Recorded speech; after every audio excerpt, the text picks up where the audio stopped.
Bismillahirrahmanirrahim. Esselamu Aleyküm değerli izleyenler. Rehber Gündem'de bu akşam da karşınızdayız. Yine gündemin öne çıkan başlıklarını konuşacağız. Gündemde peki neler var?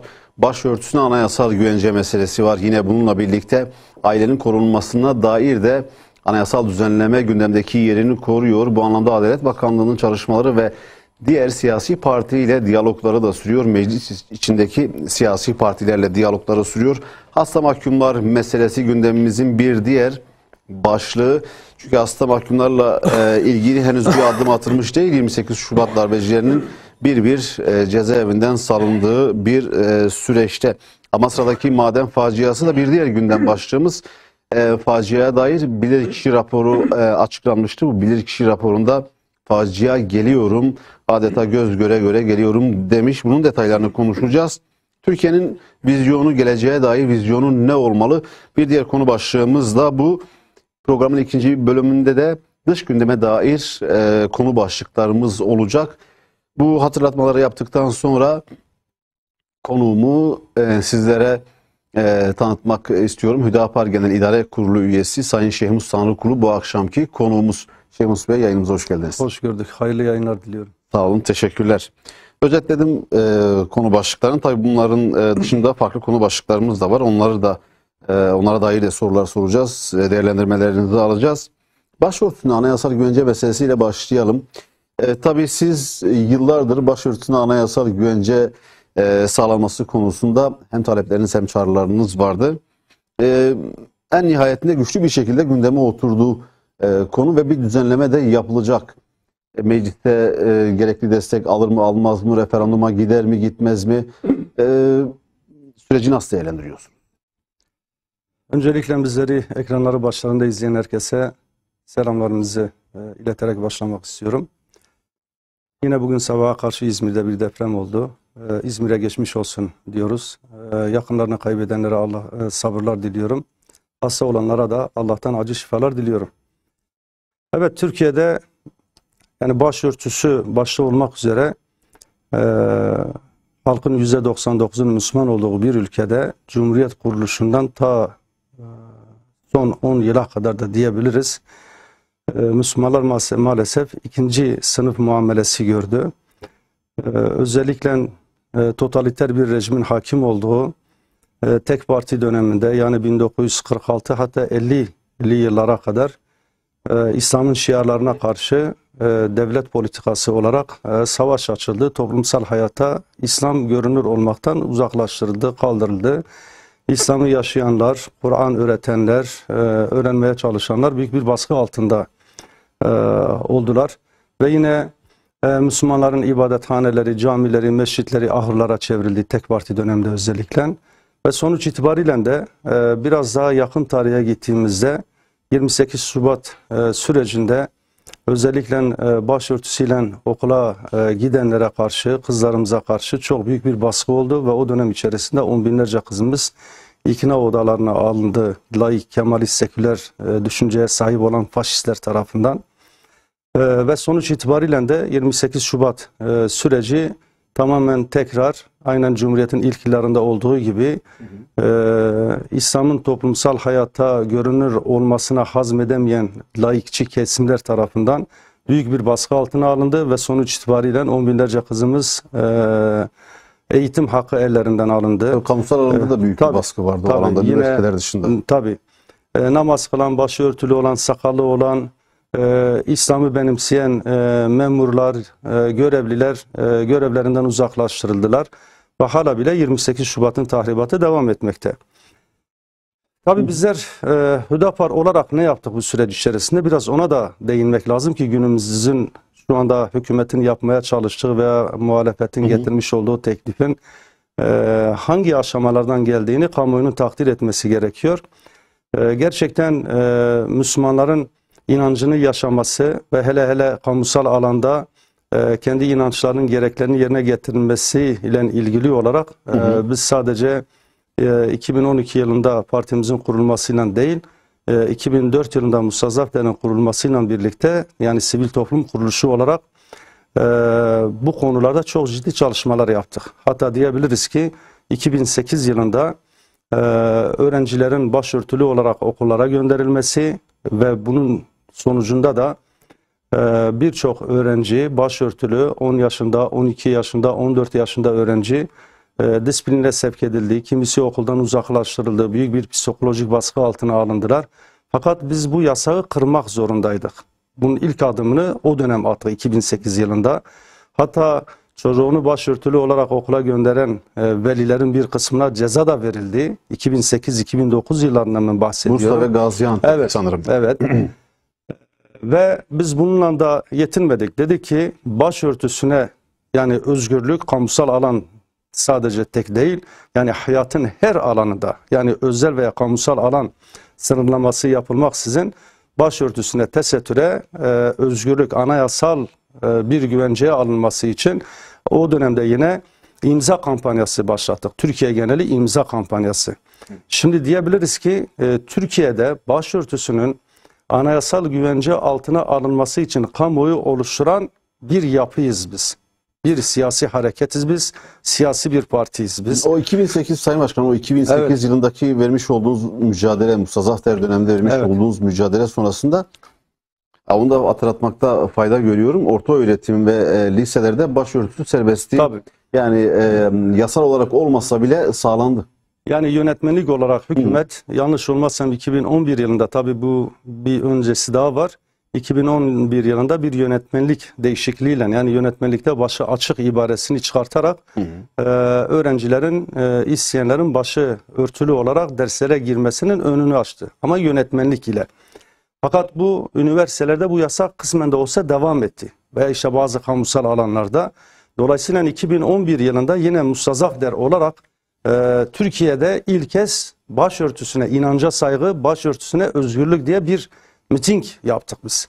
2011 yılında Diyarbakır'da böyle bir on binlerce insanın, 100 bini aşkın insanın katılmış olduğu devasa bir miting tertipledik. Ve herkesin, Türkiye'de bulunan her kesimin İslam'a, Müslümanlara, inancımıza saygı göstermesi ve başörtüsüne ve tesettüre de özgürlük talebinde bulunduk.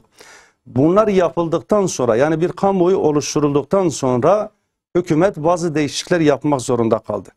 Şimdi bunun için anlatıyoruz. Şimdi ister AK Parti iktidarı olsun ister başka bir iktidar olsun. Eğer sizler temel hak ve hürriyetler konusunda gasp edilmiş olan haklarınızı sivil yollarla, müzakereyle, diyalogla bu tür yöntemlerle almaya çalışmazsanız kimse size vermez durup dururken. Ve bugün gelmiş olduğumuz aşamada da her ne kadar başkanlık seçiminin kızıştığı bir dönemde CHP'den böyle benzeri, tabii CHP'nin getirmiş olduğu teklif tam olarak kapsayıcı bir teklif de değildi.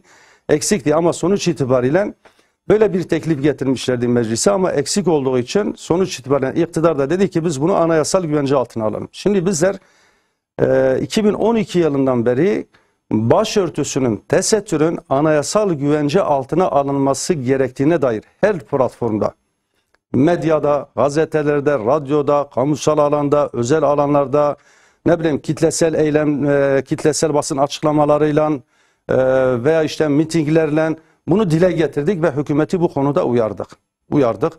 Ve hatta hükümet yetkilileriyle veya Sayın Cumhurbaşkanı'yla yapılan görüşmelerde de bu sürekli dile getirildi. Çünkü bu ülkede Müslümanlar gerçekten büyük bir baskı gördüler.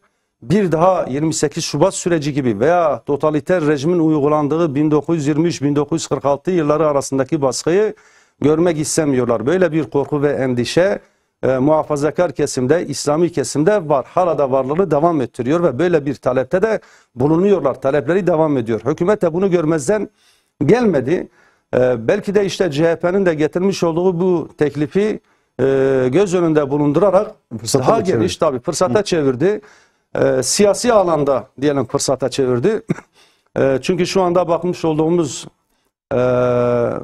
değerlendirmelerde CHP'nin veya işte altılı masanın bir kısmının AK Parti'nin getireceği bu yasa teklifine sıcak bakmadıklarını görüyoruz. Ama ileriki günlerde meclise geldiği zaman kimin tavrının net olduğu, kimin başörtüsüne karşı olduğu, kimin başörtüsünün anayasal güvence altına alınması gerektiğini biz göreceğiz. Ama biz şunu söylüyoruz. Birincisi özgürlükler, inanç özgürlüğü, temel haklar pazarlık konusu yapılamaz. Siyasi meselelere alet de edilemez.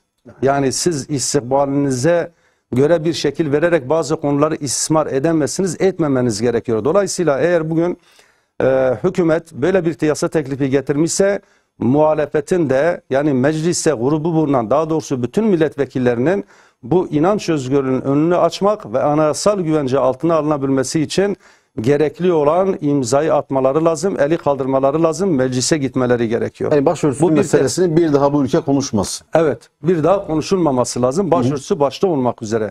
Yani sadece başörtüsü tek değil, biz tesettürden bahsediyoruz. Yani dönem içerisinde başörtüsünün, hani hatırlarsınız bir dönemler özellikle 28 Şubat'a başörtüsü değil de türban diyorlardı. Yani laikçi kesimler, Kemalist kesimler buna türban olarak diyerek aşağılıyorlardı. Ama bugün gelinen noktada elhamdülillah böyle bir baskı olmasa bile lokal olarak bazı yerlerde oldu bu. Mesela bazı askeri yerlerde ve işte bazı kurumlarda lokal da olsa, bireysel de olsa oldu. Bu şunu gösteriyor. Yani yarının ne getireceği belli değil. Dolayısıyla bu ülkede başta başörtüsü olmak üzere temel hak ve hürriyetlerin anayasal güvence altına, teminat altına alınması gerekiyor. Evet, tabii anayasal güvence altına alınması gereken başka bir mesele daha var. O da ailenin korunması meselesi. Bundan önce şunu söylemek istiyorum. Tabii Adalet Bakanı ve hükümetin bu konuyla ilgili çalışan heyeti siyasi partileri de ziyaret etti. İYİ Parti, MHP, HDP, CHP gibi partileri de ziyaret etti. Meclis içindeki partileri tek ziyaret etti. Bunu yeterli buluyor musunuz? Yoksa meclis dışındaki partiler de yapılacak olan düzenleme ile ilgili bilgilendirilmeli mi? Yani şimdi kararı verecek olan şu anda mecliste bulunan 600 milletvekilidir. Dolayısıyla resmi olarak onların buna karar vermesi gerekiyor. Fakat içerik olarak da, paylaşım olarak da meclis dışında bulunan siyasi partilerle de istişare edilmesi en doğrusudur. Çünkü onların da belki daha farklı görüşleri olabilir veya sunulan metne belki bazı katkıları olabilir veya var olan metinde çıkarılması gereken bazı hususlar olabilir. Dolayısıyla hükümet sadece mecliste grubu bulunan siyasi partileri tek değil, meclis dışında bulunan siyasi partileri de hatta büyük sivil toplum kuruluşlarını da ziyaret edip onların da fikirlerini alması gerekiyor. Sonuç itibariyle burada bir anayasa değişikliğinden bahsediyoruz. Anayasal değişikliği de toplumsal mutabakatın sağlanmasıyla olur.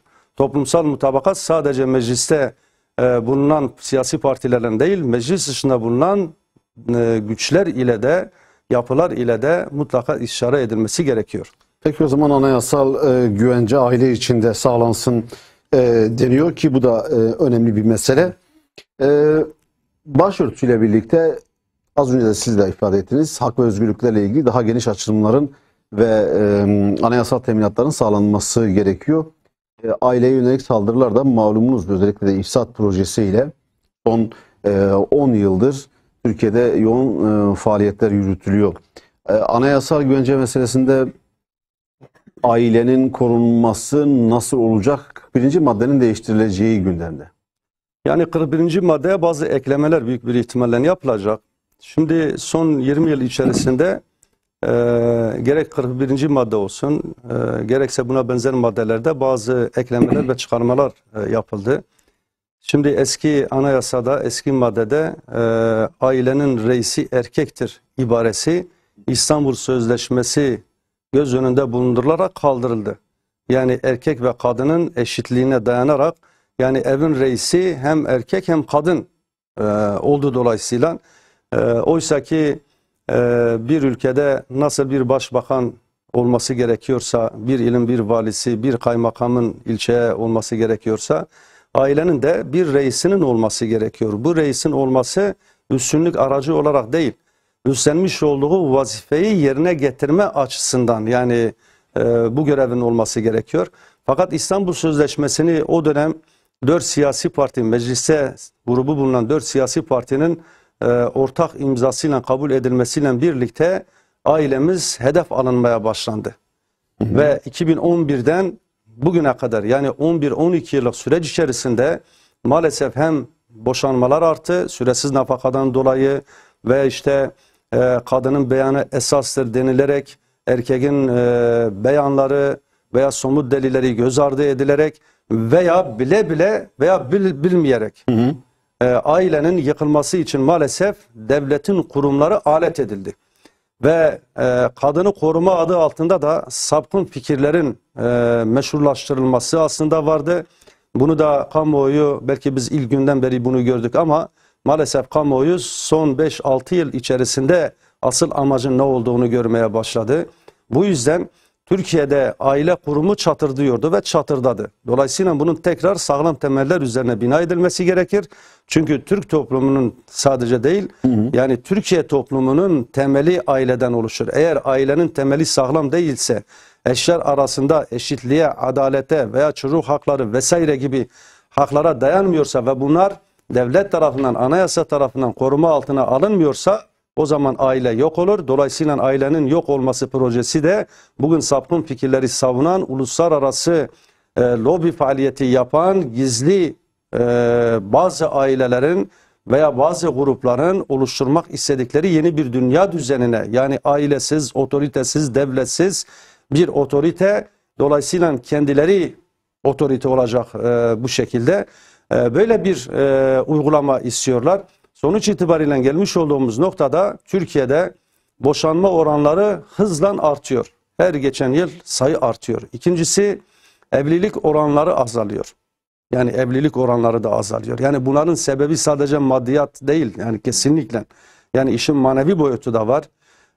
Yine evlilik yaşı artıyor. Yani eskiden diyelim ki ortalama 24-23 ise şu anda belki 30'a kadar dayanmış bir durumda. Şimdi böyle olunca artık tehlike salaları çalıyor diyelim.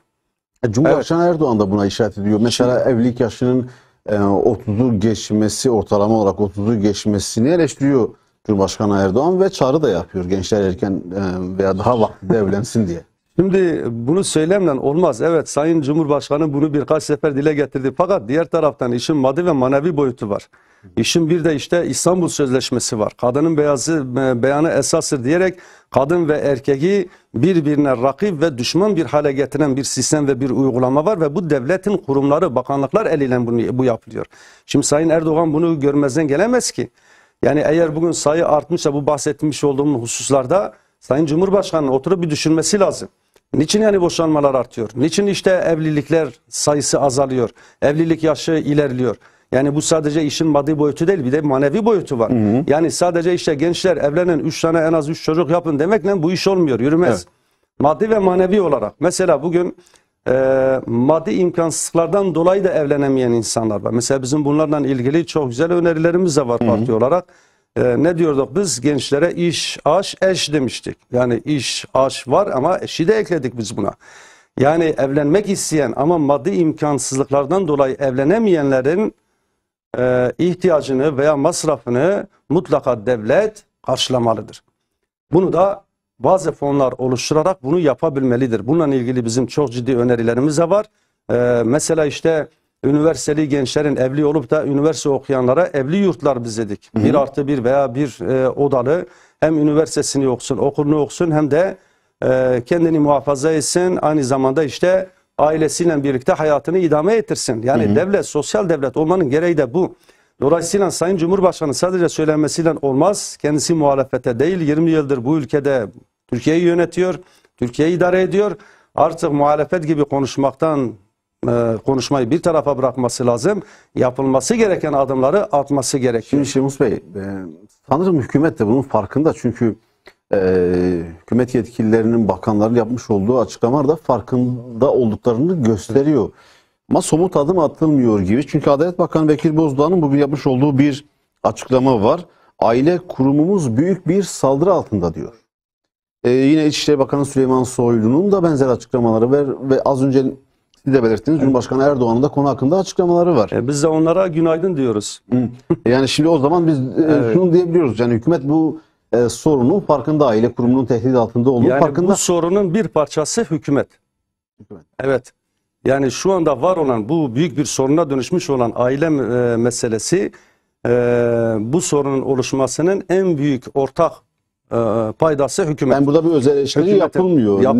Neden şimdi, tehdit altında diye aile? Hükümet içerisinde İstanbul Sözleşmesi'ni savunan, feminist düşünceye sahip olan, sapkın düşünceye sahip olan yetkili kişiler var. Ya da en azından hükümeti bu bir bütün olarak görmüyor. Tabii. koruma altına alan. Tabii. Şimdi mesela bir kadem var veya ne bileyim işte İstanbul Sözleşmesi'ni mutlaka savunan ve İstanbul Sözleşmesi kaldırıldı ama 6284 sayılı yasa duruyor yerinde. Yani ha İstanbul Sözleşmesi ha 6284 sayılı yasa, arada hiçbir fark yok. Dolayısıyla 6284 sayılı yasanın kesinlikle lağvedilmesi lazım, kaldırılması lazım. Bizim inancımıza, örfümüze, kültürümüze uygun kadını, çocukları ve hatta mazlumları, kimsesizleri koruyacak yasal yeni düzenlemelerin yapılması gerekiyor. Ve bunu da elhamdülillah 85 milyonu yaşadığı bir ülkede akademisyenlerimiz de var, alimlerimiz de var. Ne bileyim işte sivil toplum kuruluşu başkanlarımız da var, siyasi partilerimiz de var. Bu İstanbul Sözleşmesi'nden çok daha iyi, adil bir yasa çıkarılabilir. Şimdi şunu da belirteyim, bazı örnekler vereyim. Yani kimi dünya ülkeleri olup bitenin farkında, aslında aile kurumunun korunmasına dair ciddi adımlar atıyorlar. Yani Polonya, Macaristan gibi ülkeler özellikle son zamanlarda önemli çıkışlar yaptılar. Rusya'dan da geçtiğimiz günlerden önemli bir atılım geldi. Pardon. Rusya ne yaptı? Rusya 10 çocuk sahibi olan ev kadınlarına bir teşvik sağladı. 300 bin TL'ye varan bir teşvik sağladı. Bunların adını da süper anne diye koydu. 10 çocuk sahibi olan anneye bu kadar bir ödenek, bu kadar bir para, 300 bin TL karşılığında bir para ödenecek dendi. Benzer mesela Cumhurbaşkanı Erdoğan'ın geçmişte 3 çocuk vurgusu vardı. Bu gibi benzer uygulamalar Türkiye'de de yapılabilir mi? Yani ailenin korunmasına dair teşvik edici adımlar. Mesela siz daha önceden sanırım evli kadınlarla, 25 yıl evli kalmış kadınlarla ilgili bir öneriniz olmuş. Evet. Yani biz bunu bir dönem kamuoyuyla paylaştık. Belki önümüzdeki günlerde, haftalarda çok ciddi bir kamuoyu çalışması yaparak da kamuoyuyla bunu paylaşacağız. Şimdi biz ilk günden beri dedik ki 25 yıl evli kalmış olan kadınlara emeklilik hakkı tanınsın. Çünkü madem ki aileyi biz korumak istiyoruz ve şu anda da hükümet de aileyle ilgili bir yasa değişikliği yapacak, aileyi korumaya yönelik, içeriğini bilmiyoruz ama mutlaka 25 yıl evli kalmış olan ev kadınlarını da bizim mutlaka onurlandırmamız lazım ve mükafatlandırmamız lazım. Yani bugün en düşük miktarda bile olsa veya onun altında da biraz olsa mutlaka bu kadınlara bir emeklilik hakkının tanınması lazım. Bunun için de herhangi bir sigorta şartı, şu şart, bu şart değil. 25 yıl kalmışsa mutlaka bu emeklilik hakkının tanınması lazım ki siz evliliği bir bütün olarak sürdürülebilirsiniz. Yani teşvik etmeniz lazım. Şimdi eğer siz 3 çocuk teşvikinde bulunursanız, önerirseniz... Ya öneri var ama teşvik yok çocuğa dair. Yani 3 çocuk işte genelde Sayın Cumhurbaşkanı söylüyor ama 3 çocuk muhatap, 3 çocuğu aldığı zaman en fazla bir tane çocuk yapar. Siz 7-8 dediğiniz zaman belki 5-6-4 olabilir. Yani bunu da görmek lazım. Çünkü Türkiye'nin nüfusu şu anda genç olsa bile 10 yıl, 20 yıl sonra Türkiye nüfusu yaşlanıyor. Dolayısıyla Türkiye nüfusu yaşlanıyor dediniz. Tabii. Oraya tekrar girmek istiyorum. Evet. Çünkü o konuda önemli bir açıklama da geçtiğimiz günlerde İstanbul İl Sağlık Müdürlüğü'nden gelmişti. Takip ettiniz mi, edebildiniz mi bilmiyorum ama doğurganlık oranlarıyla ilgili bir açıklama yaptı. Yaparken de insanlar beni eleştirecek ama bunu gündeme getirmek zorundayım. Nüfusumuz yaşlanıyor. İstanbul'da doğurganlık oranı 1.7'ye düşmüş. Evet. Şimdi İstanbul Sözleşmesi ile birlikte, yani tabii bunun bir de bir öncesi var. Şimdi Batı hayat tarzı, Batı kültürü bizim ülkemizde hep propagandası yapıldığı için, yani medya vasıtasıyla, diziler vasıtasıyla, sinema vasıtasıyla, tiyatro vasıtasıyla artık insanlar evlenmek istemiyor veya evlendiği zaman da çocuk yapmak istemiyor. Yani o sorumluluğun altına girmek istemiyor, en azından onu söyleyeyim kendilerine göre. Ve dolayısıyla tek başına yaşayan veya tek çocuklu bir aile, yani çekirdek aile dediğimiz şu anda bir erkek, bir kadın ve birkaç çocuktan oluşuyor çekirdek aile.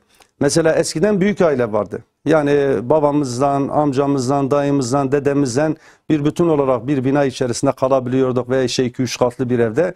Şimdi bu bitti. Şu anda Türkiye'de çekirdek bir aile var. Çekirdek ailede dediğimiz gibi işte 4 kişi 6 kişiden oluşuyor ortalama olarak. Yani erkek, kadın ve çocuklar. Maalesef bu sayıda düştüğü için. Düşüyor şimdi. Şimdi Avrupa'daki çekirdek aile kadın, erkek ve bir çocuk veya boşanmış dul erkek ve bir kız veya bir erkeği veya dul kadın ile bir çocuğu veya hiç çocuksuz. Yani onların çekirdek aileleri bölündü. Şimdi o bölünme Türkiye'de de yapılmaya çalışılıyor. Yani çekirdek aileyi çocuk yapmamakla veya işte boşanmaların önünün artmasıyla sebepler işte az önce söyledik, anlattık. Bu sebeplerden dolayı insanlar artık tek başına yaşamaya, yani bireyselciliğe teşvik ediliyor ve hala da devam ediliyor. Şimdi bunu yapan, yani aileyi hedef alan ve işte bizim geleceğimizi, toplumun geleceğini hedef alan özellikle medya vasıtasıyla bunlar yapılıyor ve hükümet de maalesef hele kendisinin kontrolünde olan medya sabahtan akşama kadar bu sapkın fikirleri teşvik ediyor. Şimdi efendim işte biz aileyi koruyacağız. Evet, aileyi nasıl koruyacaksın? Senin sabahtan akşama kadar dizilerinde affedersiniz yani çok sapkın fikirler, ne bileyim düşünceler, fiiliyatlar, yani burada söylemek istemiyorum ama yani tamamen hedef alan sabahtan akşama kadar diziler, televizyonlar bunun propagandasını yapıyor. Ve sen de diyorsun ki sen hükümetsin, iktidarsın, diyorsun ki ben aileyi muhafaza edeceğim. Aileyi muhafaza edebilmen için bir bütün olarak her alanda çalışmak lazım. Medyaya bir çeki düzen vermek lazım. Medyada kesinlikle inancımıza, kültürümüze, örfümüze aykırı olan diziler oynatılmamalı. Rütük'ün görevi ne? Rütük sadece affedersiniz müstehcen görüntüler için mi yapılıyor? Veya ne bileyim işte daha farklı değil. Rütük'ün en büyük görevi aileyi muhafaza etmelidir. Ama sabahtan akşama kadar açın bir dizi izleyin, bakın kültürümüze, inancımıza ne kadar aykırı veya aykırı olmayan ne kadar var. Yani 90 dakika 2 saatlik bir dizide 5 dakika mı 10 dakika mı kültürümüze uygun, diğerleri tamamen Batı kültürünü empoze ediyor. Dolayısıyla buna da bir neşter vurmak lazım.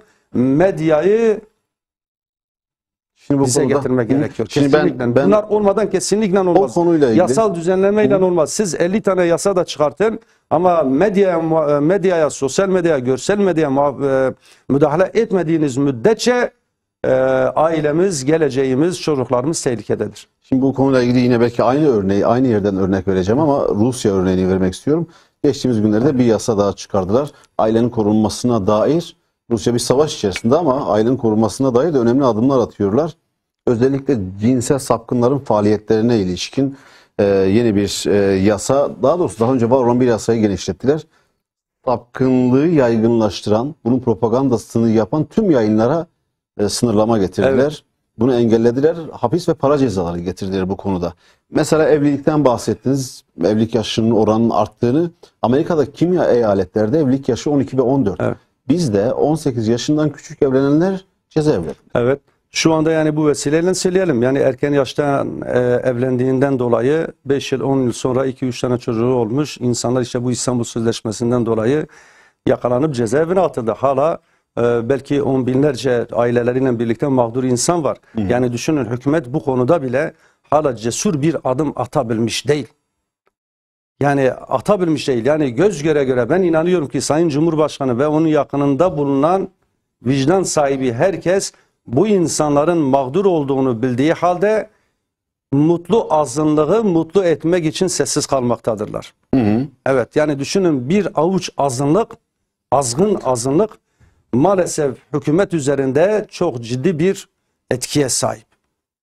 Yani hükümetin hiçbir kesimden, yani inancımızı hedef alan, kültürümüzü hedef alan, medeniyet değerlerimize aykırı olan kimden gelirse gelsin, korkmadan, çekinmeden, çünkü geleceğimizi ilgilendiren bu hususlar, adım atmalıdır. Yani erken yaştan evlenmiş ve şu anda cezaevinde bulunan insanları bırakması lazım derhal ve hatta bunlara tazminat bile ödemesi lazım. Yani genç Niçin diyorum bunu? Efendim işte Balyoz davasından, Ergenekon davasından insanları cezaevine attılar. Birkaç yıl sonra çıkardıktan sonra milyonlarca para vererek tazminat ödediler. Bugün cezaevinde bulunan bu mağdur insanlara da özür dilenmeli, tazminatları ödenmeli, o mağduriyetleri giderip derhal bunların bırakılması gerekiyor. İade itibar önemli. Evet, yapılması lazım. Yani siz evlenmiş, ailelerin rızası var, karşılıklı rıza var, çoluk çocuk sahibi olmuş, arada 10 yıl geçmiş insanı tecavüzcü diye götürüp cezaevine atarsanız, yani bir vicdan sahibi kimse bunu kabul edemez. Bunun hem dünyevi hem uhrevi büyük bir sorumluluğu var. Dolayısıyla hükümet bu konuda da bu vesileyle gerekli adımı atmalıdır. Kimseden korkmamalı, kimseden çekinmemelidir.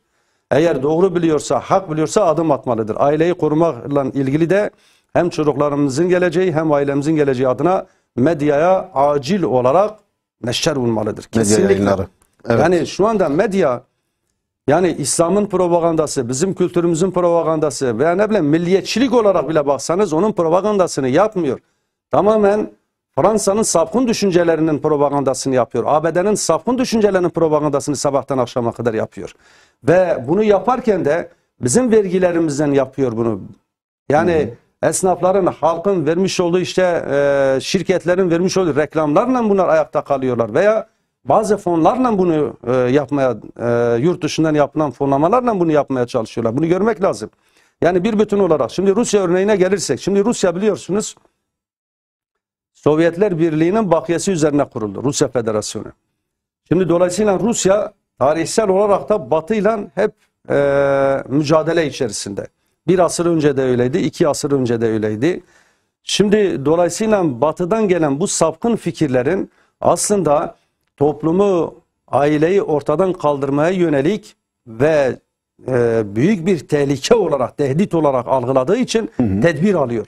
Ama hükümet bununla ilgili bir tedbir almıyor. Yani hükümet kalkıp efendim işte biz İstanbul Sözleşmesi'ni imzalamakla çok büyük bir hata yaptık, yanlış yaptık. Bu süreç içerisinde çok değerlerimizi biz kaybettik. Biz kamuoyundan özür diliyoruz. Büyük bir hata yaptık. Dolayısıyla bunu düzeltmek için şu adımları atacağız, atmaya devam edeceğiz demesi lazım. Yani bunu cesur bir şekilde çıkıp itiraf etmesi lazım, söylemesi lazım. Çünkü şu anda ailenin dediğim gibi bu hale gelmesi, gençlerin bu hale gelmesinin en büyük sebeplerinden bir tanesi iktidardır. Yani sadece muhalefet değil veya sadece bu sapkın fikirleri savunanlar değil, bunu uygulayanlar, bunu görmezden gelenler de suç ortağıdırlar. Evet. Şimdi uyuşturucu meselesini de konuşacağız. Biraz uyuşturucu meselesini de konuşurken de belki yine benzer konulara değinecek. Ancak hasta mahkumlar meselesiyle devam etmek istiyorum. Yine takip etmişsinizdir. Geçtiğimiz günlerde 28 Şubat darbesinin aktörlerinden olan emekli amiral Aydın Erol da Aydan Erol da müebbet hapis cezasıyla cezalandırmıştı, hükümlüydü. O da yine sağlık gerekçeleriyle tahliye edildi. Çevik bir tahliye edilmişti. Şimdi iyi de yüzlerce hasta mahkum cezaevlerinde. Kimi ağır düzeyde hasta, kanser hastaları var bunların içerisinde. Beklentileri var ve bu beklentiler hala görülmüyor. Şimdi bu bırakılan şahıslar biraz meşhur ve mevki makam sahibi oldukları için bırakıldılar. Bundan yıllar önce bir haber al yasası vardı. Ona özel bir yasa çıkardılar. Hani onunla ilgili çıkardıktan sonra bazı mahkumlar da bundan yararlandı. Yani diyelim ki cezaevinden bulunan birisinin bir yakını, annesi, babası vesaire hayatını kaybettiği zaman en azından cenazesine katılabilme veya taziyesine katılabilme imkanı çıkarılmıştı. Şimdi hasta mahkumlarla ilgili de yani bir insanlık suçudur bu. Yani gerçekten tek başına hayatını cezaevinde idame edemeyecek derecede hasta olanların cezaevinde tutulmaları başlı başına bir suçtur. Yani bunu devam ettiren ister iktidar isterse ilgili kurumlar kim olursa olsun bir suç işliyorlar bunlar. Dolayısıyla yani sadece meşhur olan kişiler, mevki makam sahibi olan kişiler değil. Yani cezaevinde hasta olanlar, yaşı ilerlemiş olanlar biz demiyoruz tamamen bırakılsın. Yani en azından evde göz hapsine alınsın, evde cezasını çekmesinin önü açılsın. Bu kadar zor değil ki. Şimdi cezaevinde binlerce hasta mahkum yok ki. Evet. Belki 100 tane de olmayabilir bilmiyorum ama 100'e yakın diyelim. Yüzlerce kişi olsun. Ya bu insanları niçin yani daha fazla cezalandırıyoruz? Zaten bu adam diyelim ki yıllarca cezaevinde kalmış ve gerçekten hayatını da devam ettiremiyor. Nasıl olacak? Kim bakacak buna? Hatta bunlarla ilgili olarak bazen bize de haberler geliyor. Yani cezaevinde bize bir dönem biraz kaldığımız için oranın yapısını da biliyoruz.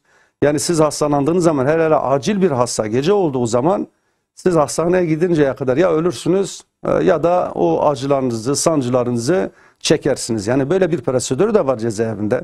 Dolayısıyla bununla ilgili de çok ciddi şikayetler var. Bu yüzden yani bir insan cezaevine girdi diye tamamen bütün hakları elinden alındığı anlamına gelmemelidir.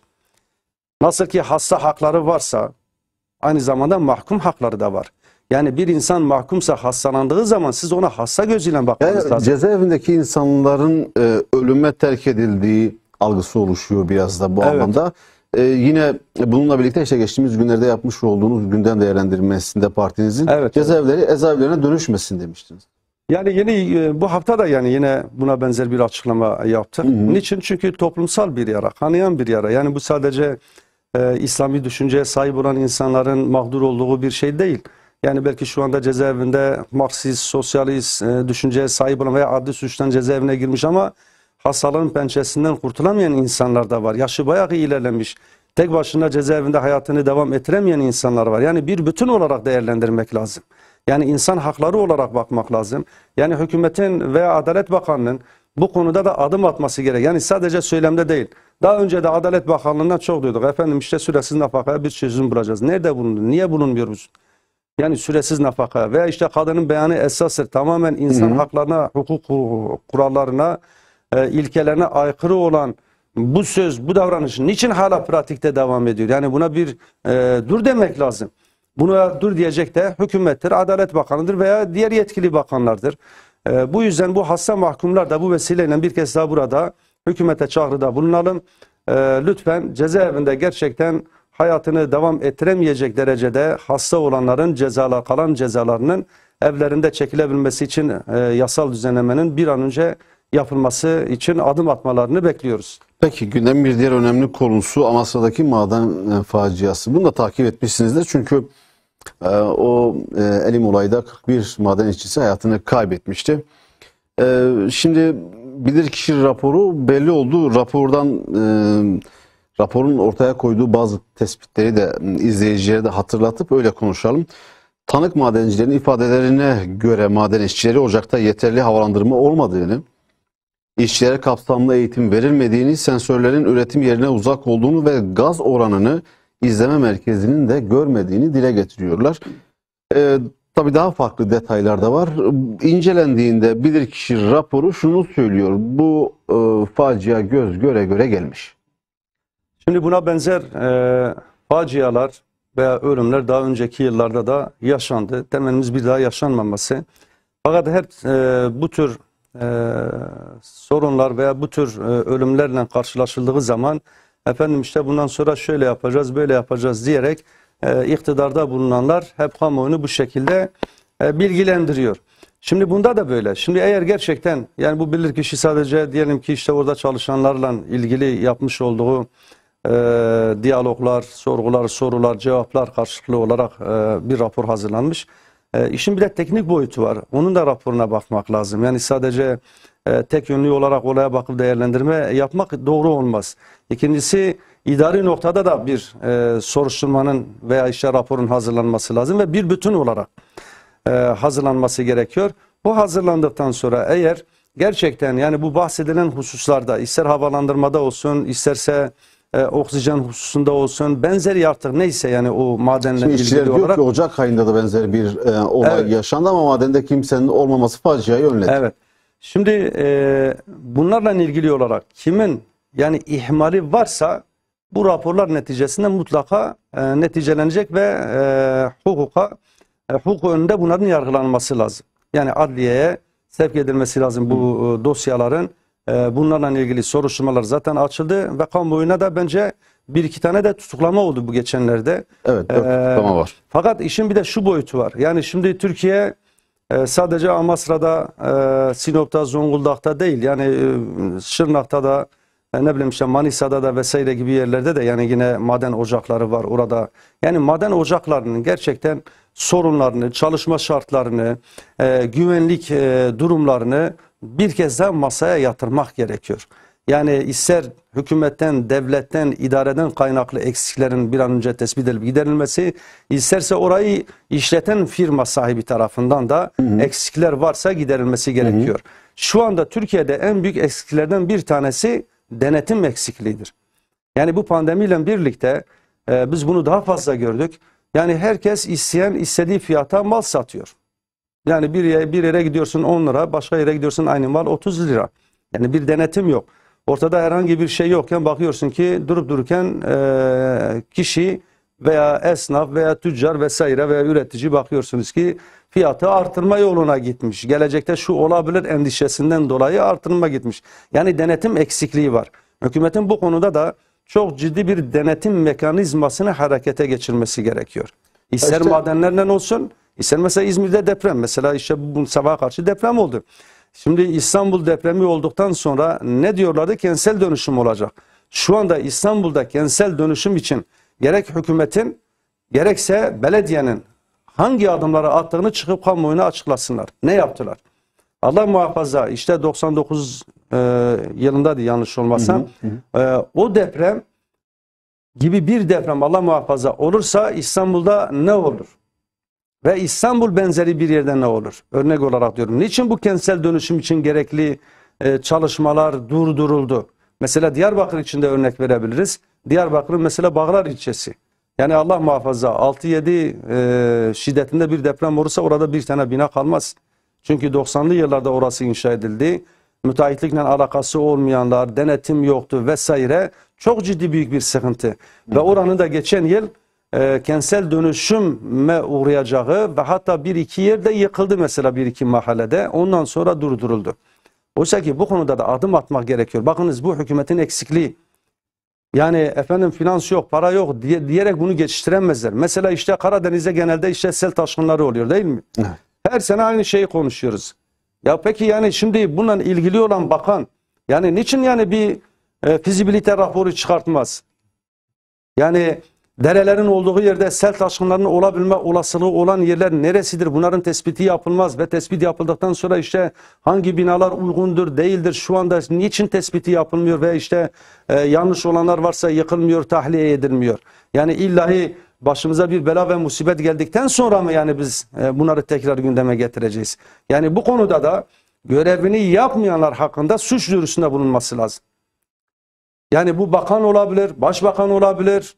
Eski şeyle söylüyorum, başbakan yok şu anda. Cumhurbaşkanı. Cumhurbaşkanı olabilir veya ne bileyim mülki idare amirleri olabilir. Şimdi vali ne için var? Kaymakam ne için var? Yani şimdi bir kaymakam kaymakamlık yaptığı ilçede hangi evlerin sağlam, hangilerinin çürük olduğunu, hangisinin depreme dayanıklı, hangisinin işte sel taşkını zamanında zarar görebileceğini bilmiyor mu? Yani bilmiyorsa orada niçin kaymakamlık yapıyor? Niçin valilik yapıyor? Görevi nedir yani kaymakam veya valinin veya belediye başkanının? Yani dolayısıyla kamuoyunun bu konuda ciddi bir şekilde hassas olması lazım. Kaymakam, vali, belediye başkanlarına da bir baskı uygulaması gerekiyor. Kamuoyu baskısı. Yani hükümetten çok. Şimdi bir vali gider gerekli araştırma yapar, kaymakam yapar, ondan sonra hükümete verilir.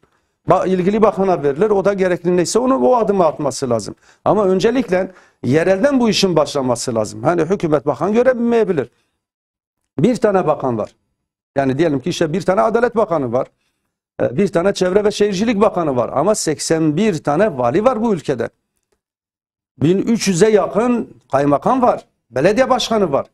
Yani bunlar kendi ilçelerindeki sorunların rahat bir şekilde tespit edip sorunları giderilebilmesi adına da vicdani olarak hareket etmeleri gerekiyor. Yani bu tür olayların kimi kaza diyor buna, kimi katliam diyor.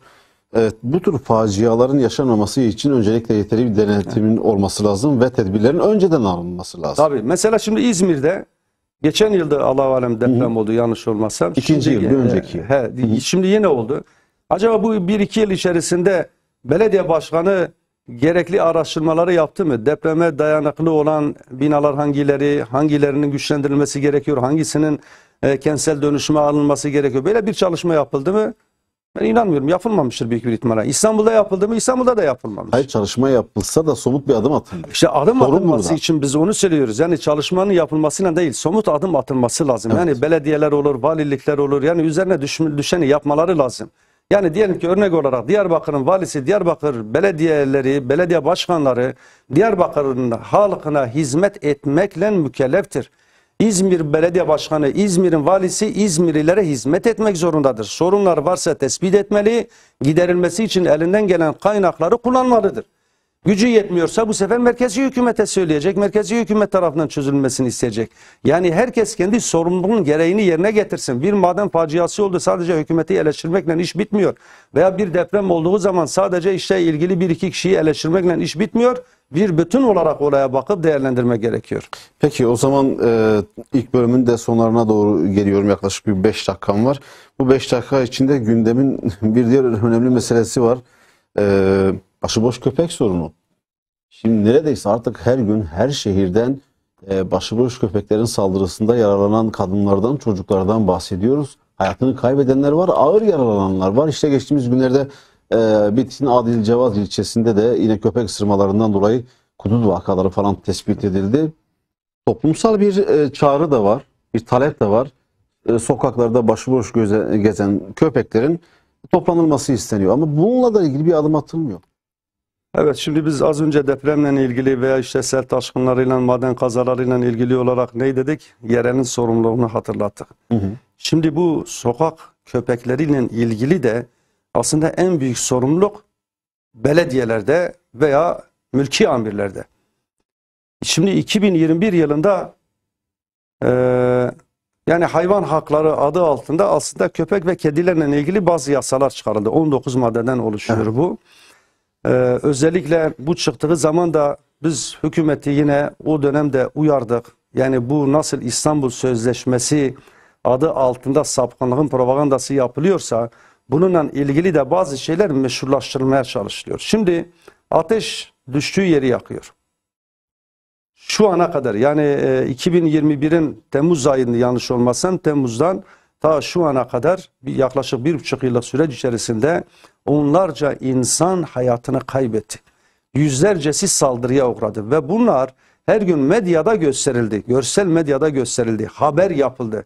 Ya yaşlı kadınlara saldırıldı, erkeklere saldırıldı, ne bileyim çocuklara saldırı yapıldı. Köpeklerden kaçarken trafik kazasına uğrayan insanlar, çocuklar oldu ve bir türlü maalesef gerekli adım atılmadı. Şimdi bu 19 maddede aslında belediyeler kendi üzerine düşeni yapmıyor. Mesela bu yasa çıktıktan sonra birkaç ay sonra bu köpek saldırıları artınca medyaya gelince Sayın Cumhurbaşkanı belediyelere bir talimat verdi. Yazılı değildi ama dedi ki bunlarla ilgili gerekli adımınızı atın. Şimdi 25 bin nüfusu 25 binin üzerinde bulunan belediyelerde köpek barınaklarının olması gerekiyor. Şimdi evcil köpekler olabilir, evcil kediler olabilir ama bir de sokaklarda yaşayan köpekler var. Şimdi belediyenin görevi bu var olan sokak köpeklerini toplayıp rehabilitasyon merkezine götürecek, kısırlaştırılacak. Ondan sonra eğer herhangi farklı bir şey yoksa bu köpeğin kulağını da etiketleyecek. Ondan sonra diyor ki götürüp nereden almışsan oraya bırakacak. Fakat bu son zamanlarda biz bakıyoruz sokak köpeklerinin birçoğunda işte kulaklarına vurulan mühür veya küpe yok. Veya bu kadar saldırı yapılmasına rağmen bunlar hala toplatılmıyor. Yani burada aslında en büyük sorumluluk yerelde belediyenin ama hükümet ve ilgili bakanlar da ki Tarım Bakanlığı'na Biraz yasa bunu engellemiyor mu? Çünkü yerel yönetimler de şu gerekçeleri sunuyor.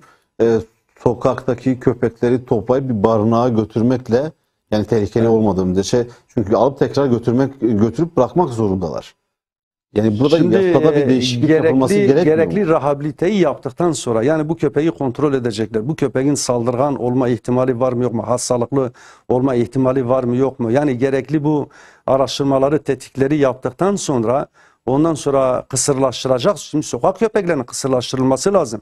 Aksi takdirde yani şu anda diyelim ki 100 tane köpek varsa bir sene sonra 1000 köpek olacak. Çok daha fazla olacak. Yani sokak köpeklerinin kısırlaştırılması gerekiyor.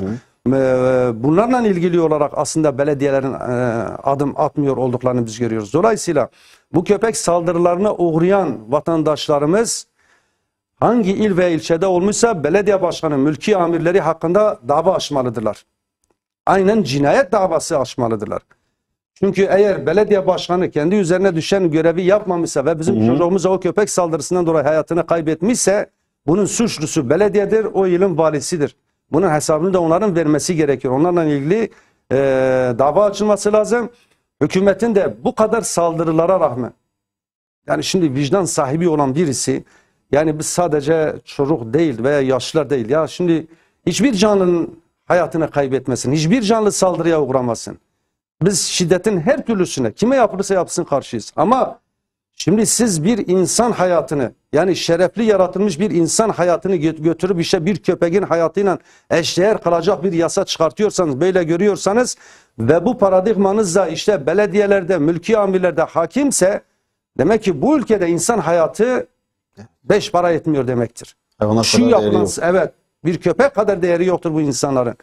Ama ne zaman ki bu ilgili olan şahısların yakınlarına bir saldırı olduğu zaman belki o zaman adım atarlar. Yani bunu mu bekleme gerekiyor?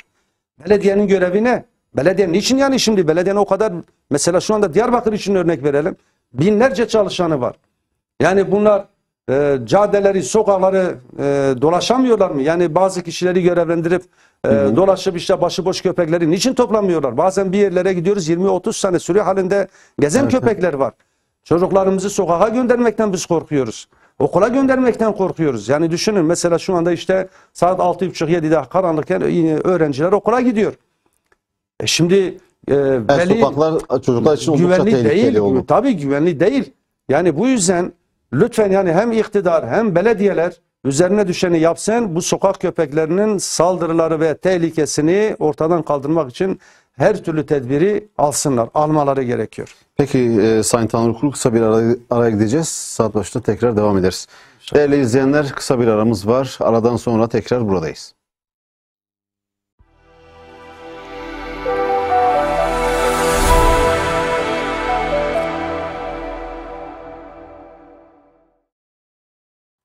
Değerli izleyenler, kısa bir aradan sonra tekrar karşınızdayız. Rehber Gündem'de haftanın öne çıkan başlıklarını konuşuyoruz. Ekranlarını yeni açanlar için bir daha hatırlatalım. Hüdapar Genel İdare Kurulu üyesi Sayın Şehmus Tanrıkulu bu akşamki konuğumuz. Şehmus Bey, biraz da Türkiye'nin vizyonunu konuşalım. Geçtiğimiz hafta Cumhurbaşkanı Erdoğan Türkiye'nin vizyon belgesini açıkladı. AK Parti'nin daha doğrusu vizyon belgesini açıkladı. Şaşalı bir törenle açıklandı bu belge. Tabii öncesinden de reklamlar yapıldı bu vizyon belgesinin açıklanacağı güne dair. Sizce vizyon belgesi, AK Parti'nin vizyon belgesi Türkiye'nin geleceğine dair beklentileri karşıladı mı? Sorunların çözümüne yönelik herhangi bir adım gördünüz mü bu vizyon belgesinde? Türkiye'nin vizyon belgesi nasıl olmalı? Şimdi Sayın Cumhurbaşkanı'nın açıklamış olduğu Türkiye yüzyılı diye 16 başlıktan oluşuyor bu. Fakat kamuoyunun beklentisinin aksine, daha doğrusu kamuoyunu tatmin etti diyemeyiz biz. Çünkü genelde soyut kavramlar, gelecekle ilgili yapılması gereken hususlar, yani somut adımlar yok. Sadece anayasayla ilgili, yani 12 Eylül askeri cuntasının yapmış olduğu, şu anda yürürlükte olan anayasanın yapılması, yeniden yeni bir anayasanın yapılması gerektiğini ilk icraat olarak, ilk hedef olarak belirledi. Aslında anayasanın yapılmasını yıllardır hemen hemen Türkiye'deki tüm kesimler, başta Hüdapar olmak üzere tüm siyasi partiler ve sivil toplum kuruluşları bunu dile getiriyor. Çünkü 12 Eylül askeri cuntasını, askeri darbesini yapanlar yargılandılar, ceza aldılar. Fakat onların şu anda yapmış oldukları devleti önceleyen faşist, tekçi bir paradigmaya sahip olan anayasa yerinde duruyor. Ve şu anda Türkiye'de var olan belki diyebiliriz ki sorunların büyük çoğunluğunun sebebi de bu anayasadan kaynaklanıyor. Şimdi Türkiye'nin yüzyılı açıklamasında bize göre eksik olan hususlar var. Ne o eksik Mesela hususlar?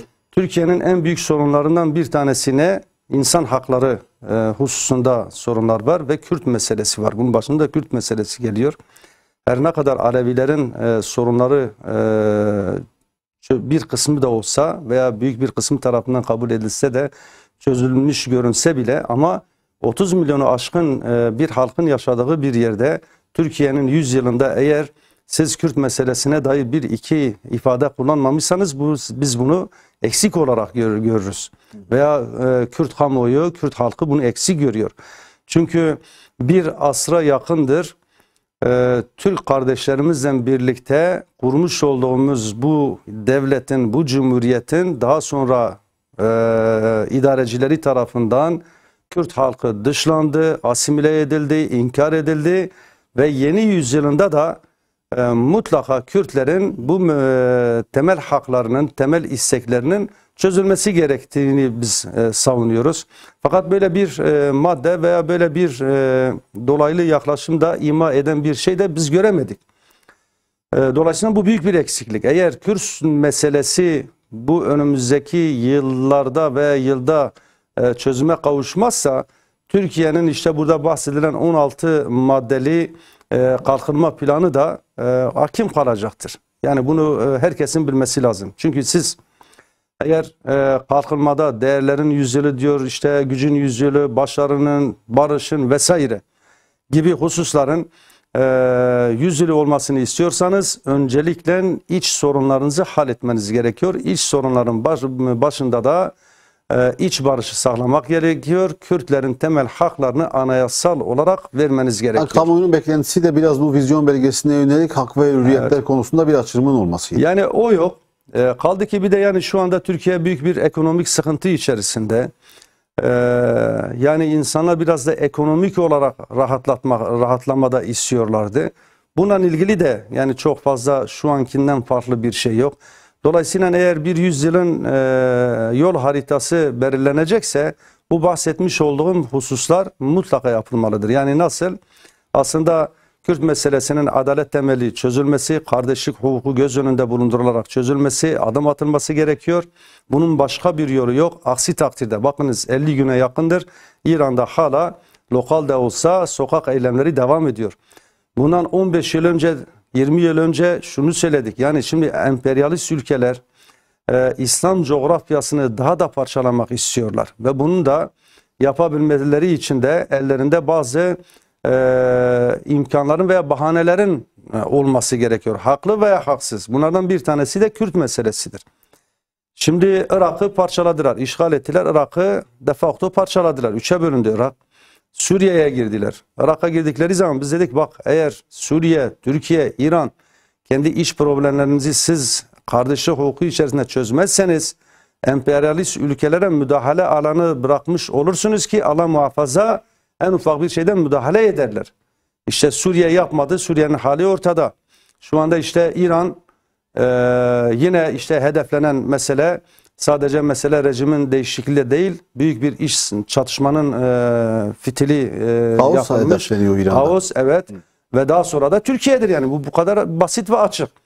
Dolayısıyla başta Türkiye olmak üzere bu bahsetmiş olduğum ülkeler kendi iç sorunlarını başta Kürt meselesi olmak üzere ve daha sonra inanç özgürlüğünü, temel hak ve özgürlükleri, değerleri göz önünde bulundurarak anayasal olarak çözmek zorundadırlar.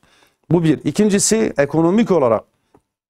Şimdi 2023'ün bütçe görüşmeleri yapılıyor. Hala konuşuluyor. Şimdi eğer siz var olan yani iktisadi hastalıkların veya problemlerin kaynağını eğer mecrasında veya kaynağında aramazsanız yani sistemden kaynaklı sorunları görmezden gelirseniz siz yine bu sorunlarla 100 yılda değil 1000 yılda geçse yine karşılaşacaksınız. Dolayısıyla ekonomik olarak da yani toplumun büyük kesiminin büyük bir sıkıntı içerisinde yaşadığı şu günlerde çok ciddi adım atmak gerekiyor. Yani faize, borçlanmaya bir son vermek gerekiyor. Şimdi siz ta Cumhuriyet kurulundan bugüne kadar veya son 20 yılı alırsak 450 milyar dolara yakın siz para faizcilere ödemişsiniz, tefecilere ödemişsiniz. Hem hükümet olarak hem muhalefet partilerinin tek çıkar yol olarak gördükleri borçlanma, faizden borçlanma. Oysa ki bu çıkar yol değil. Eğer siz birilerine borçlanırsanız o zaman bağımsızlığınızı da kaybedebilirsiniz. Evet. Ve eğer siz giderseniz İngiltere'de bu sadece işte şu anda ana muhalefet partisinin gittiği için söylemiyorum. Daha önce hükümet yetkilileri de gitti İngiltere'ye. Niçin gidiyorlar? İşte orada finans sektörü çok güçlü. Dünyaya yön veriyor. 10 trilyon dolara yakın bir paradan kaynaktan bahsediliyor. Ve bunlardan gidip para dileniliyor. Oysa ki siz denk bütçe oluşturursanız ki bizim daha önce sık sık dile getirdiğimiz anayasa değişikliği olarak anayasal bir madde haline getirirsin denk bütçe. Gelirin ne kadarsa giderin de o kadar olmalıdır. Ayağını yorganına göre uzatacaksınız kısacası. Ama siz borçlanmaya giderseniz, hele hele şu anda Türkiye'nin çok ciddi bir borç durumu var. İster hükümet olsun, ister ana muhalefet partisi olsun, gidip para almaya çalışırlarsa siyasi yönden de taviz verecekleri anlamına gelir. Kimse size öyle kalkıp para vermez. Evet. Para orada yok. Altın değil ki gidip altın arıyorsunuz. Bu hazine arayıcıları falan var. Define arayıcıları. Şimdi gidip orada da elinizde öyle bir şey yok ki. Neyin var ki sana para versinler? Sen üreteceksin. Sen üreteceksin. İsraftan, yolsuzluktan, hırsızlıktan, rüşvetten bunlara bir son vereceksin. İsrafa bir son vereceksin. Denk bütçeni oluşturacaksın ve borcunu da ödemek için çaba ve gayret göstereceksin. Bu kadar basit. İkincisi, sosyal adaleti sağlayacaksın. Yani bugün özellikle son 2 yıl içerisinde parası olanlar, zengin olanlar, yani çok ciddi bir sermaye sahibi olmuşlarsa ve şu anda da işte Türkiye'nin büyük çoğunluğu oluşturan sabit gelirler, dar gelirler, asgari ücretler, emekliler büyük bir sıkıntı içerisindeyse siz demek ki adaleti, sosyal adaleti, refahı tabana yayamamışsınız demektir. Eğer şu anda orta sınıf ortadan kalkmışsa, Türkiye'de şu anda bir alt sınıf var, bir de üst sınıf var. Orta sınıf kalmadı Türkiye'de. Şimdi Türkiye'nin 100 yılı vizyonunda nerede bu var? Bununla ilgili bir şey yok. Şu anda da baktığımızda bunu da göremiyoruz. Yani ne muhalefette biz bunu görebiliyoruz. Bu tür bahsettiğim adımların atılması gerektiğine inanmıyorlar. Yine sistem içerisinde, yani kapitalist, faize dayalı kapitalist sistem içerisinde var olan hastalıklara bir çözüm aramaya çalışıyorlar. Ama beyhude, boşuna çabalıyorlar. Peki o zaman bir diğer toplumsal soruna dönüşen bir meseleyle devam edelim. Uyuşturucu ve bağımlılık. Şimdi madde kullanımına bağlı son veriler, resmi veriler uyuşturucu kullanımının Türkiye'de arttığını gösteriyor. Bütün dünyada artıyor da Türkiye'de de artıyor. 15 yaş altı uyuşturucu kullanım yaşı da oldukça düştü. Geçtiğimiz günlerde CHP Genel Başkanı Kemal Kılıçdaroğlu işte uyuşturucu meselesiyle ilgili hem Emniyet Genel Müdürlüğü'nün hem de Jandarma Komutanlığı'nın suçlayıcı bazı iddialarda bulunmuştu. Bunun üzerine uyuşturucu ve uyuşturucuyla mücadele tekrar Türkiye'de gündem oldu. Yani gerçek manada Türkiye'de uyuşturucuyla mücadele kolektif bir şekilde yapılabiliyor mu? Yani aslında Sayın Kılıçdaroğlu'nun dile getirmiş olduğu, yani bu iki kurumla alakalı olarak söylenen suçlayıcı tavırları doğru değil.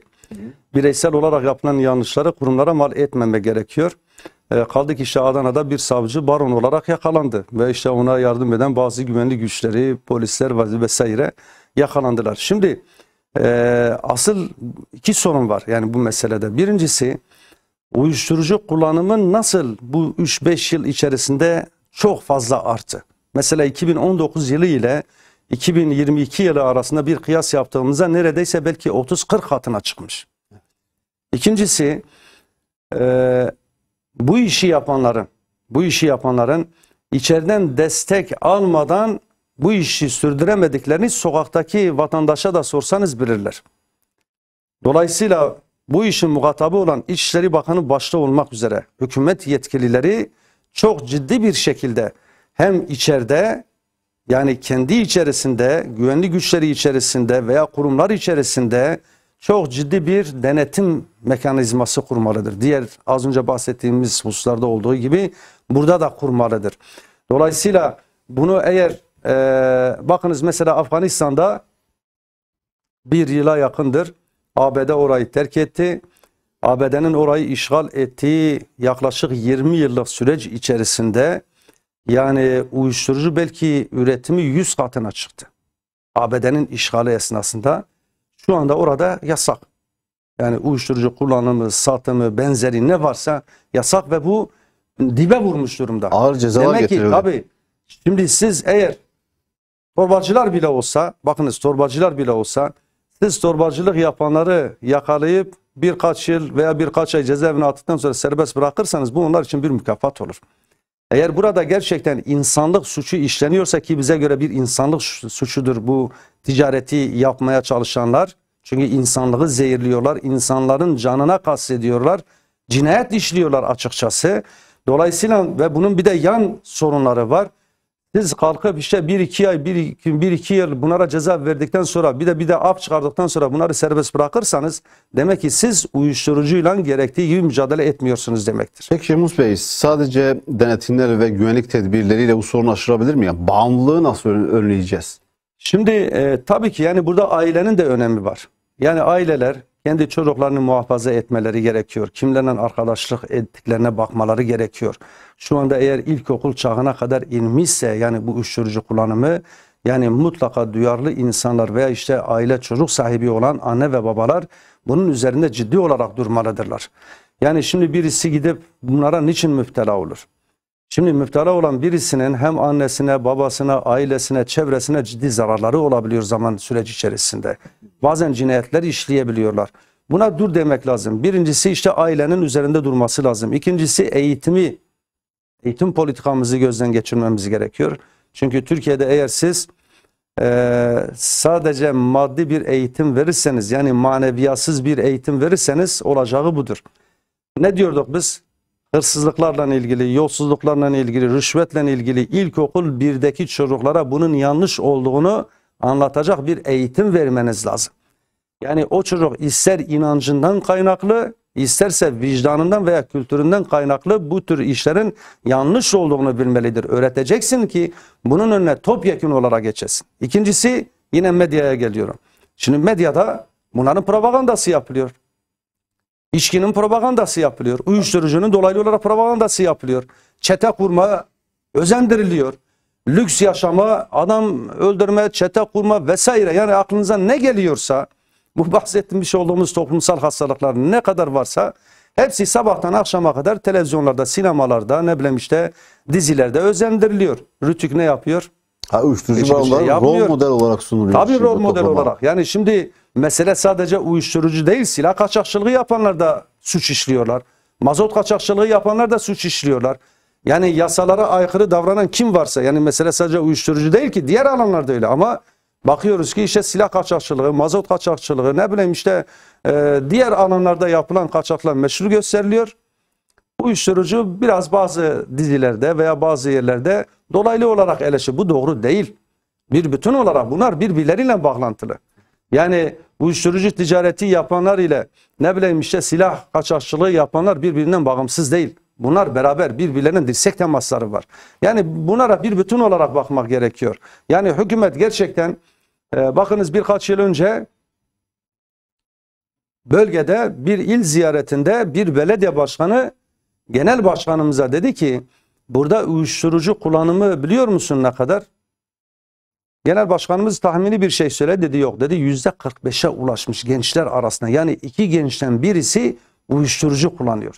2 kişiden birinin uyuşturucu kullandığı bir memlekette güvenlik güçleri ayakta mı yatıyor, uyuyor mu, niçin görevlerini yapmıyorlar? Nasıl oluyor bu kadar uyuşturucu bu kadar rahat ve kolay olarak nasıl temin edilebiliyor? Yani kısacası sorumluluk büyük. Eğer siz bazı şeyleri görmezden gelmişseniz veya görevinizi layıkıyla yerine getirmemişseniz bu sorun büyümüş ve şu anda da patlamak üzere olan bir pimi çekilmiş bombaya dönüşmüş durumdadır uyuşturucuda. Gerçekten uyuşturucu kullanan, satan vesaire gibi hususlar. Toplum ifsad ediliyor çünkü tamamen. Şimdi insanın sağlığı gidiyor, aile saadeti gidiyor. Anne babasına zulmediyor o insanlar, çevresine zulmetmeye başlıyor, kendi sağlığını kaybediyor. Yani bu hususlarda bir bütün olarak eğitim alanında, aile alanında devlette topyekun bir devlet politikası olarak bunun önüne geçmeli ve caydırıcı ceza vermelidir. Ve sadece torbacılarla da değil, bu işin başında bulunan baronları da yakalamalıdır. Yani bu kadar torbacı yakalıyorsun ama baronlar nerede? Bunların çete başları nerede? Niçin bunlar hiç yakalanmıyor? Niçin bunlara dokunulmuyor? Bunlar yok mu yani bu memlekette? Var. Bu işi yapıyorlarsa mutlaka bunların sorumluları var. İl sorumluları var. Ne bileyim işte eyalet sorumluları var. Türkiye sorumlusu olan insanlar var. Bunlara da dokunmak gerekiyor. Yani kısacası uyuşturucu yani hem dini inancımız açısından hem kültürümüz açısından hem geleceğimiz açısından çok büyük bir tehlike arz ediyor. Ve iktidar, hükümet, devlet bunun üzerinde topyekün bir şekilde kafa yormalı ve genel anlamda bunu önleyici tedbirler almalıdır. Yakaladığı adamı 1-2 yıl değil ve işte 3-5 sene sonra af çıkartarak bu insanları bırakmamalıdır. İşte geçen birkaç yıl önce af çıktı. On binlercesi çıktı. Kullanan, satıcı olanlar bırakıldı. Peki sen nasıl mücadele edeceksin buna? Demek ki samimi değilsin sen. Eğer samimiysen bırakmayacaksın. Bunlara af çıkartmayacaksın. Öyle bir ceza vereceksin ki bu insanlar bir daha bu işin satışını yapmayacaklar. Ne demek ya, sen 10 yaşındaki çocukları gidip zehirleyecekler. Sen devlet olarak bunu önleyemeyeceksin. Nasıl bir devletsin sen? Yani nasıl bir güvenlik güçleri var yani? Böyle bir şey olur mu ya? Şemus Bey, şöyle bir şey de var. Tabii biz programın başında da konuştuk. Ailenin korunmasına dair adım atılması düşünülüyor. Anayasal düzenleme yapılması düşünülüyor ki bu konuda da adım atılacak. Yani biraz ailenin korunmasıyla da ilgili değil mi? Çünkü yine Emniyet Genel Müdürlüğü'nün raporlarına göre uyuşturucu kullananların %87'si ailesiyle birlikte yaşıyor. Evet. Yani bu uyuşturucu kullananların işte geçtiğimiz günlerde yine yaşanan bir olay vardı İstanbul Pendik'te. Uyuşturucu bağımlısı bir genç annesinin kafasını kesmişti. Ve benzer hadiseler çok oluyor. Yani aile içi şiddetin arkasındaki nedenlerden biri de bu. Evet. Bu da görülmüyor. Yani biraz bu aileyi korurken de bu anlamda da güçlü somut adımlar atılması gerekmiyor mu? Yani bu konuda adım atılması gerekiyor. Mesela içkiyle ilgili olarak dikkat ederseniz hiç kimse içkiyi kötülemiyor. Halbuki veya kumarı kötülemiyor. Oysa ki şu anda mesela aileler dağılıyorsa aileleri hedef alan en büyük sıkıntılı sorunlardan bir tanesi de içki tüketimi veya kumar oynanmasıdır. Yani bunlara da bir bütün olarak mücadele etmek gerekiyor. Sebeplerle ilgilenmiyoruz. Tabii peki. sebeplerle ilgilenmiyor. Şimdi şu anda hükümetin yaptığı veya bugüne kadar Türkiye'deki gelen iktidarların yaptığı gidip sineklerle uğraşıyorlar. Ya siz bataklığı kurutacaksınız, bataklığı. Evet. Sen bataklıkla uğraşacaksın. Bataklığı kuruttuğun zaman sinekler kalmaz orada. Sineklerle lütfen uğraşmayın. Bataklığı kurutmaya çalışın. Yani bu işin başında bulunan mesela işte baronlarla uğraşın. Baronları yakalayın. Bunları etkisiz hale getirin. Çok ciddi bir denetim, kontrol, takip vesaire gibi hususları hayata geçirin. Veya ne bileyim işte televizyonlarınıza bunların reklamının yapılmasına müsaade etmeyin. Medya vasıtasıyla bunlar teşvik edilmesin. İçki teşvik edilmesin. Mafya babaları teşvik edilmesin. Evet. Yani bunları bir bütün olarak düşünmek lazım. Yani kısacası aslında Türkiye'nin 100 yılında bunların bir bütün olarak masaya yatırılması gerekiyordu. Yani A'dan Z'ye kadar. Şimdi eğer sistemden kaynaklıysa Kemalist sistem değişecek. Şimdi Türkiye'nin 100 yılında Kemalist sistem bu topluma bir şey veremedi bugüne kadar. Bu toplumun inancını gün geldi değiştirmeye çalıştı, inkar etti, asimile etti, baskı yaptı, etnik kimliklere baskı yaptı, diğer inanç sahiplerine baskı yaptı. Bu Kemalist sistemin değişmesi lazım. Eğer Cumhuriyet'in 100. yılında bu Kemalist sistem, Kemalist rejim değişmeyecekse bu bir dahaki yüzyıl Türkiye'nin yüzyılı olmaz. Peki. 85 milyonun yüzyılı olmaz. Layık, seküler kesimin yüzyılı olur. Anladım. Peki çok teşekkür ediyoruz. Programın da sonuna geldik. Aslında dış gündeme dair de bir iki başlığımız vardı. Ancak süremizi de tükettik. Evet. Artık başka bir zamana farklı konuları konuşmaya devam ederiz. Davetimizi kırmadınız. Kabul ettiniz. Buralara kadar geldiniz. Bir kez daha teşekkürler. Ben teşekkür ediyorum. Hayırlı yayınlar. Sağ olun. Değerli izleyenler, bu akşam da rehber gündemi noktalıyoruz. Önümüzdeki hafta farklı bir konuk ve konu başlıklarıyla tekrar karşınızda olmak umuduyla Allah'a emanet olun.